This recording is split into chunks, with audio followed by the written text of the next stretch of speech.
You better hear! You better hear! You better hear from me! You better hear!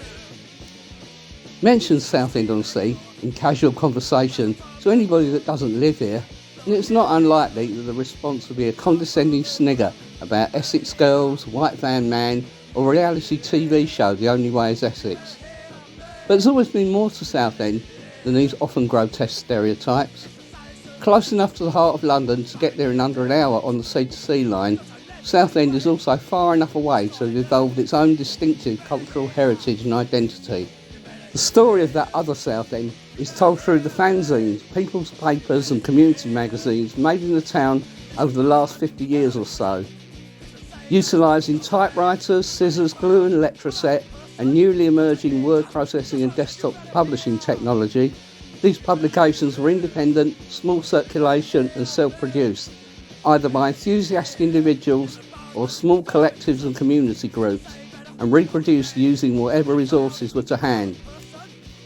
Gestetner duplicators, stencils, screen printers, offset litho and riso presses, high street copy shops, or the office Xerox machine when the boss wasn't looking. They were often ramshackle, messy, irreverent and opinionated, but most importantly, they were hands-on and democratic, unmediated by any external editorial constraints. By definition, these publications were of the moment, spreading the word about what was happening there and then. Given away free or sold for a few pence to cover production costs, they were distributed at gigs, in the street or in pubs, cafes, record shops and anywhere else that would take some copies. They were a transient medium, at the time intended to be read and then discarded.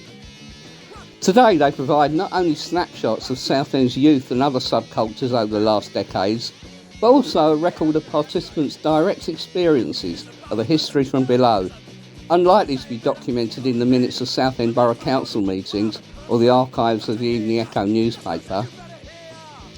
In 2022, I published Southend on Zine, a book documenting the alternative history of the city between 1971 and 2021, as told through these publications and the words of those that produced them.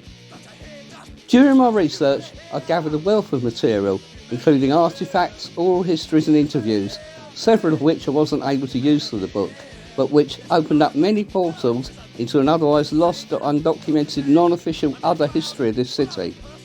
Now is the time to tell these stories.